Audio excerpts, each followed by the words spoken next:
¿Cómo está? Buenas tardes, Perla. Buenas tardes, Raúl. Un saludo para ustedes y para la audiencia. ¿Qué tal, doctor? ¿Cómo está?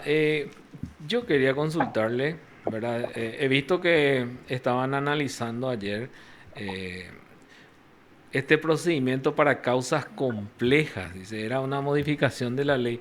¿Qué es lo que se pretende en este caso, doctor? Porque parece que según estaba leyendo, hay que pedir ante la Sala Penal de la Corte Suprema de Justicia incluso una previa audiencia del imputado y su defensor ante el Pleno del máximo tribunal en un plazo de 20 días. Dice, ¿cómo es eso, doctor? Para ilustrarnos.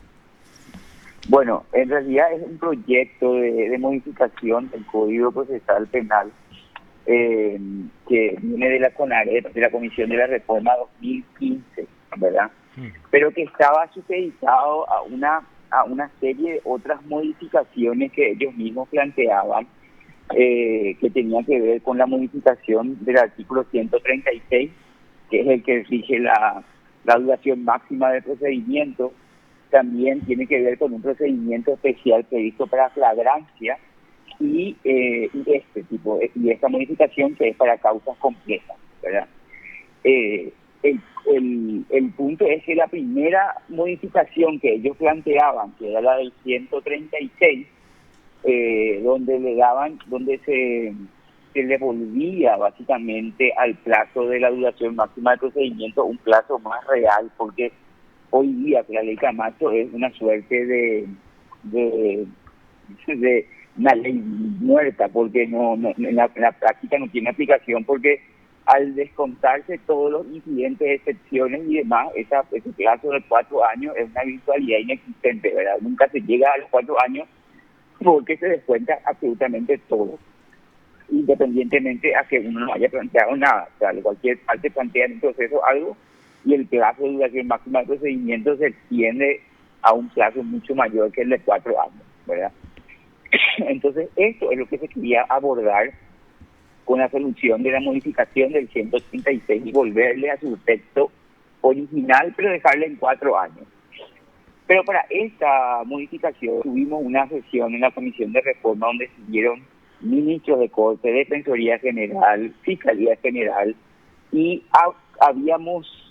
no se logró llegar a un consenso sobre el tema del plazo razonable, y personalmente yo te digo que la postura que yo asumí conjuntamente con el Poder Judicial y el Ministerio Público también, es que en realidad la garantía del plazo razonable en nuestro proceso penal, en nuestro procedimiento penal en general, está garantizada por ejemplo, la prescripción de los hechos punibles, que va variando de acuerdo a la gravedad de cada hecho punible. Entonces hay una razonabilidad del tiempo dentro del cual el jus puniendi tiene una autolimitación. No es lo mismo el plazo para un delito que para un crimen, o dentro de los delitos, incluso de acuerdo a algunos más graves que otros, prescriben en un tiempo diferenciado, ¿verdad?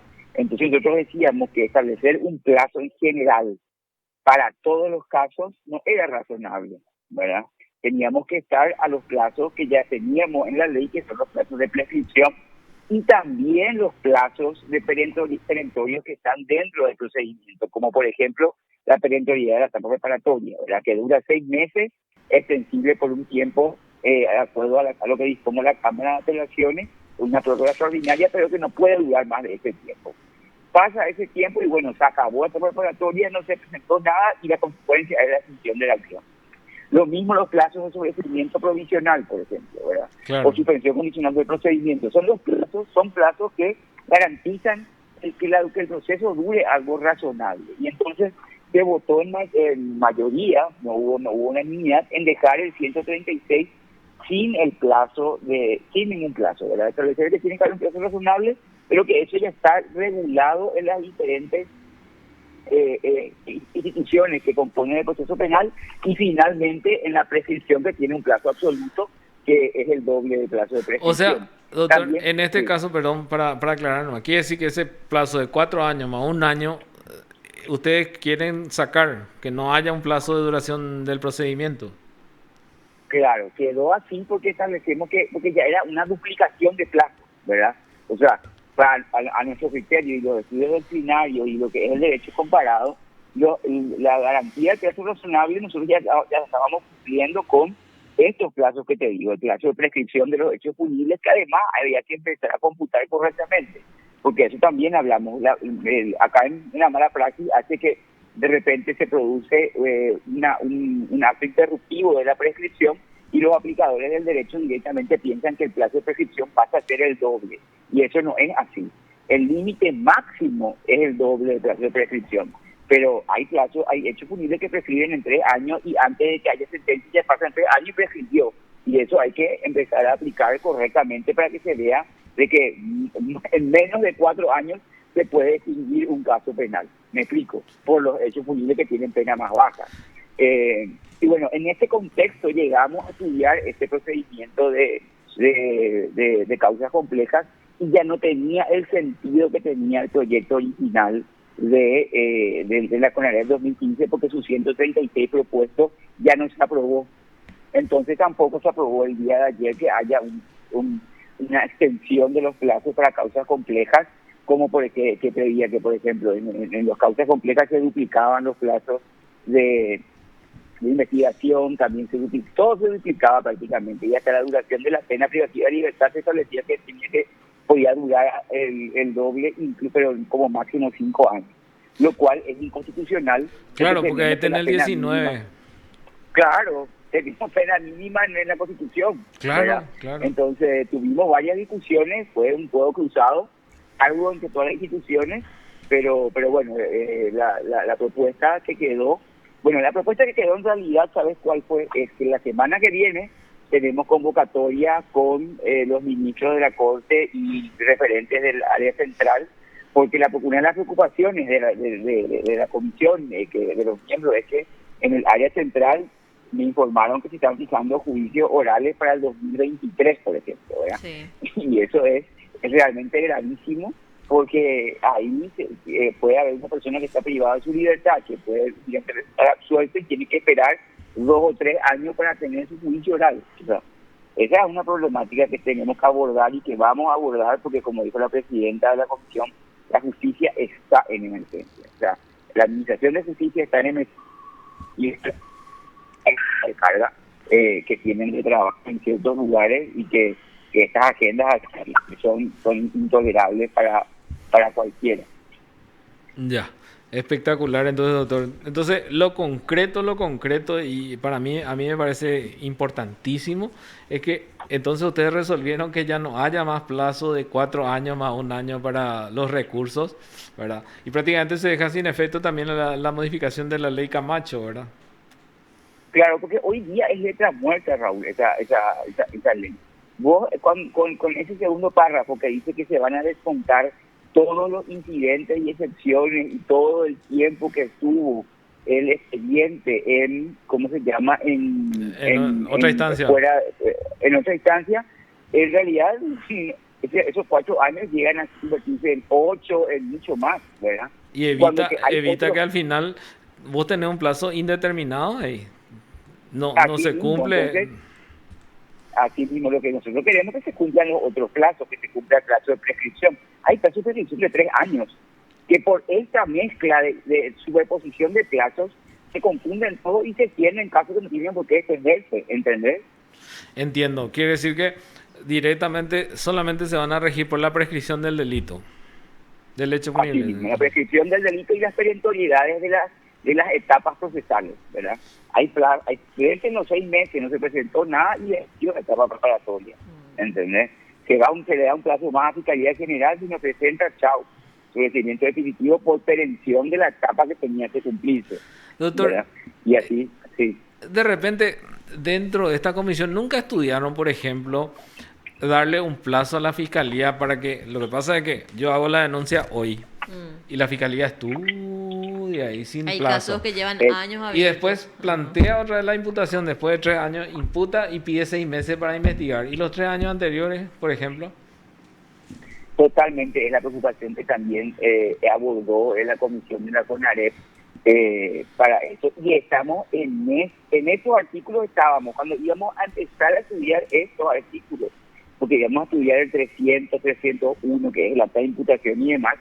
Entonces, ahí es que se planteó definir ya si es que íbamos a tener o no el procedimiento para causas complejas para regular en forma sistémica o sistemática nuestros artículos, porque no podíamos empezar a regular la imputación sin saber si íbamos a tener imputaciones de causas complejas o no.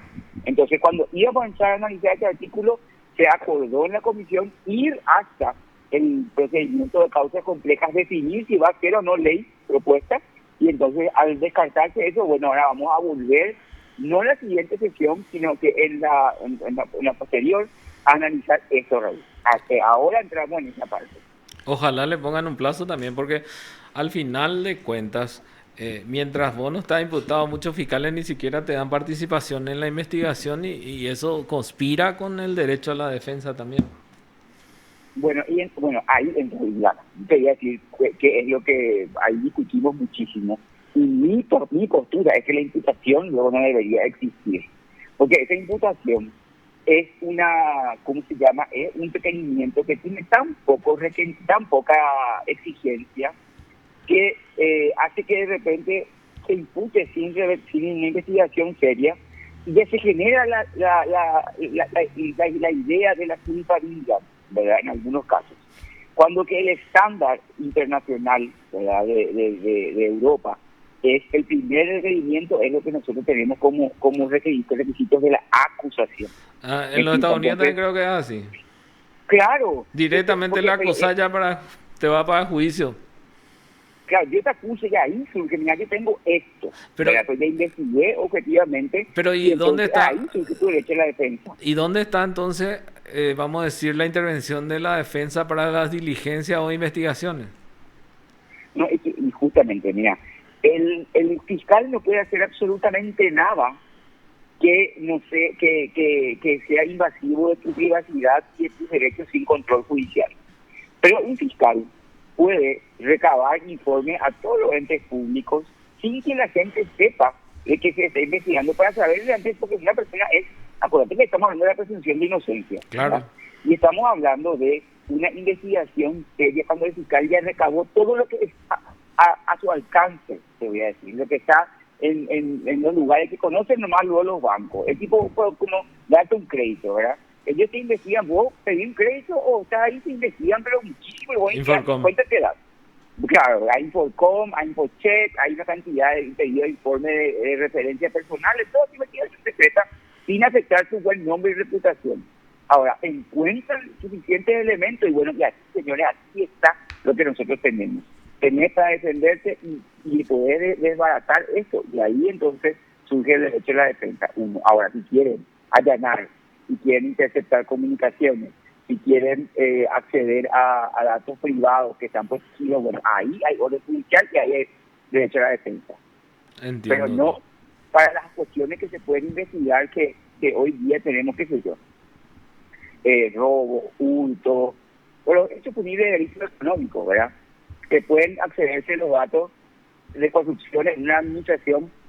Esos datos están contablemente registrados en las administraciones y en los lugares. Se recaban esos datos, se permiten contablemente, se agota la instancia. Cuando realmente hay una sospecha seria, se atribuye eso a alguien, para que la imputación tenga realmente el asidero que requiere, por ejemplo, la prisión preventiva. Porque nuestro estándar de imputación es menor que el estándar que te exige la ley para pedir prisión preventiva. Pero normalmente los fiscales acostumbran pedir conjuntamente con algo que no tiene mucha exigencia, a lo que sí tiene mucha exigencia, que es la manera penal. Y ahí se puede habituar con el procedimiento. Y el abuso de la prisión preventiva y demás. Ya. Doctor, aprovechando la ocasión también y ya pasando a tu rol de abogado, queríamos conocer, ¿ya tenés fecha de Víctor Bogado del juicio? Si de por ahí podrías, del juicio de Víctor Bogado. Disculpame, te copié cortado. ¿Qué sabes para cuándo está fijada la fecha de Víctor? Sí, ya tenés fecha de convocatoria de Víctor Bogado. Sí, ya tenemos y está para finales de junio. Si mal no me equivoco, es 28 de junio y 3 días casi todo, 26, 27, 28 o por ahí. Te puedo pasar el dato de esto. Bueno, perfecto. Gracias, doctor, por este contacto. Muy amable, doctor. A la orden, cuando gusten, la orden. Lo escuchaste aquí en PDS.